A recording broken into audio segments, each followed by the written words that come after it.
Mark Consuelos' health deteriorates rapidly as doctors deliver cancer-confirmed news. Kelly Ripa collapsed in tears. They first noticed the change like a missing key. Small, ordinary things that made them pause. Mark would forget a line, misplace his keys twice in a morning, or stop mid-sentence as if the thread of a thought had snapped. At first, the family laughed it off. A busy schedule, the stress of work, the way life speeds up and scatters the maps in our pockets. But when Mark lost more than time, when his appetite thinned to a few forkfuls and his evenings turned into long, heavy naps, the laughter evaporated and left the room with longer shadows. The diagnosis arrived in its own strange language, clinical, blunt and somehow more intimate than the family expected. Tests that had been ordered as a precaution revealed a progression of disease that none of them had imagined. The word cancer sat on the table between Kelly and Mark the way a hot plate might, something that required gloves, consideration, and a slow tenderness to approach. This is a story about that week and the weeks that bloomed like bruises around it. The quickening of hospital lights, the collapse on a rainy afternoon, the media that tried to make a spectacle of sorrow, and the small, stubborn rituals that kept a family from dissolving into headlines. When Mark was first hospitalized, the decision felt sudden because fear does not respect calendars. One day you are discussing scripts and the dog's refusal to be house-trained. The next, the walls of your house are the wrong color for the mood you are carrying. The oncologist used the word aggressive and explained how the cancer had moved faster than they'd hoped. There was no melodrama in the clinic, only the precise cadence of people who had practiced bearing bad news without letting it hallucinate. Into false certainty. Mark, for all his bravado and the performative ease he had used on camera, was human in the way television had never required him to be.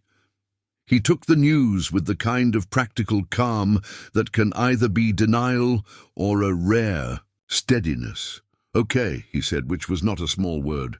Kelly watched him with the quiet terror of someone who loves a person and knows how fragile those scaffolds of daily life can be. The family rallied with the clumsy efficiency of those who love people fiercely. The kids, Joaquin, Michael and Lola, reorganized their lives with a discipline that made Kelly both immensely proud and privately afraid. We called friends to help with the house. Michael negotiated time between commitments to sit in waiting rooms and study. Lola made lists of questions for the doctors and pressed them into her mother's hand like talismans. Mark was admitted to a general ward first, where the air smelled of antiseptic and the world seemed reduced to careful tasks. The doctors discussed options, chemotherapy, targeted therapies, palliative considerations. They talked about probable trajectories and treatments that could slow the disease. No one offered guarantees. The medicine was a map of probabilities, and the shape of the future remained provisional. Kelly moved through the hospital like someone learning a new profession. She asked questions with the tenacity of a person assembling instructions. She learned the faces of nurses and the rhythm of shift changes. She took notes. She learned the names of machines and the basic meanings of lab numbers. The world had become a vocabulary test. She could not fail. The press arrived like a tide. Photographers propped themselves at the hospital entrance. Commentators passed phrases into prognosis. Social feeds filled with solicitations and opinions. Kelly found herself living in two rooms at once. The physical room where Mark slept, and a second room made of screens and headlines. The photograph that captured Kelly walking out of the hospital, head bowed and mascara-stree, would be repurposed across platforms.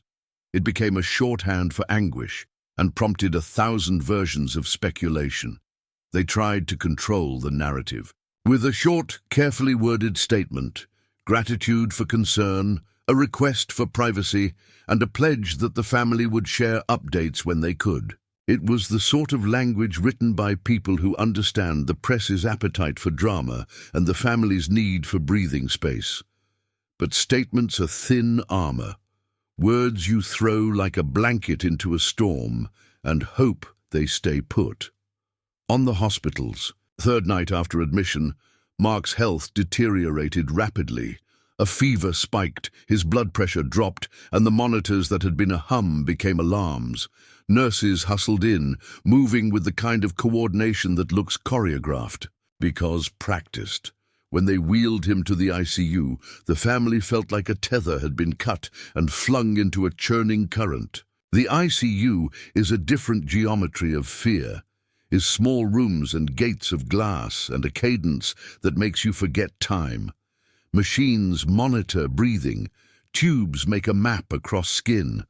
Voices are steadier, more surgical. The doctors explained that the initial diagnosis had been complicated by a secondary infection and organ strain, the sort of cascading effect that can surprise even those who have studied its contours. They told the family that they were doing everything necessary, that aggressive care could stabilize him. But again, there were no promises. Kelly's world compressed. She moved in a narrow orbit around the ICU bed. The glow of monitors making halos and the scent of disinfectant a constant.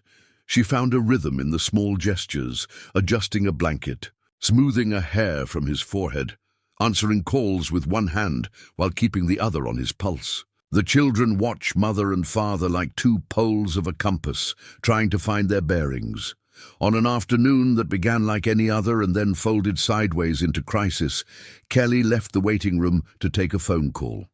She had been careful, writing down the names of friends and medical professionals who could advise, and she felt as if a list of things to do elongated without end. Then, in the corridor, a dizzy wave rose up, and her legs failed. The world pivoted into white. She collapsed to the linoleum, and for a moment the noise stopped. A nurse who'd been checking charts grabbed her arm and sat with her murmuring simple reassurances. Fluids were given. An attendant called someone to let Mark's children know. The collapse was not dramatic in its cinematography, but utterly devastating in the way it translated. It was not a collapse that wanted an audience. It was a drain where a person had put all their energy into holding a family upright and finally let go. When a photograph of Kelly being assisted into an ambulance ran across morning feeds the next day, people reacted in 100 ways. Some offered empathy. Others wondered aloud whether the family had been careless in exposing themselves. A chorus of outraged commentators demanded statements from the hospital, from publicists, from anyone who would answer. Social media does not allow for the slow breathing of grief. It wants verdicts. At that moment, the family's private suffering became a public mirror. The headline writers crafted phrases like, "Kelly Ripa collapsed in tears," and "Mark Consuelo's health deteriorates rapidly." The language was precise, only insofar as it was sensational. The nuance, the exhaustion, the overload, the cascade of institutional procedure was filtered through a lens that loved certainty. In the ICU, time was catalogued in increments, blood draws, medication charts, scans. Kelly tried to make sense of schedules to translate them into something one could act on. She learned to be the family's anchor and the public face at once. A strange double life that felt like balancing on a thin wire. In the quiet hours, she wrote letters. She tucked into Mark's clothes. Small, mundane things that would feel like presents later. Recipes, embarrassing anecdotes, reminders to water. Plants. The doctors worked with a mixture of urgency and prudence. They attempted targeted therapies and broad-spectrum antibiotics for the infection. The team consulted specialists, reordered scans, and debated protocols in hushed rooms. Medicine is often a negotiation between technologies and patients. They found themselves on both sides of that table at once. Friends arrived in steady waves. Old co-stars sat for hours making jokes and reading aloud scripts to keep the room filled with the ordinary cadence of life. Production teams set up schedules so Kelly could remain off air for a while. Fans left notes in front of the hospital. Odors. Strangers sent castles. Those small things added up into a scaffolding of kindness that buoyed the family when the world otherwise felt like a tide threatening to take everything. As the days passed, there were small respites. Mark would open his eyes and recognize a joke, or the machine would whir and show a trend line, bending favorably. These tiny movements were treated like small holy days. The children celebrated them with secret handshakes in the waiting room and by ordering takeout that tasted like something ordinary in their mouths. But the progression of illness left little in the way of guarantees. There were setbacks, an episode of rapid breathing, a spike of pain that no medication seemed to ease for a day. And the family sat on the edges of their chairs, breathing with the monitors. Kelly learned how to make the small choices that matter when the big ones feel immovable, which flowers to accept, which questions to ask a clinician now versus later, when to sleep and when to stay. Conversations extended into the night about impossible logistics, wills and guardianship, the future of projects, the kids' college plans. The practical work, arranging medical proxies, making sure documents were current, felt both invasive and necessary. They did it with the honest, businesslike tone of people staging a plan in case a catastrophe occurred. When Mark's condition stabilized, it did so with quiet that surprised them. The combination of antibiotics, fluid management, and targeted therapy began to show effect. The fever broke. The monitors that had rattled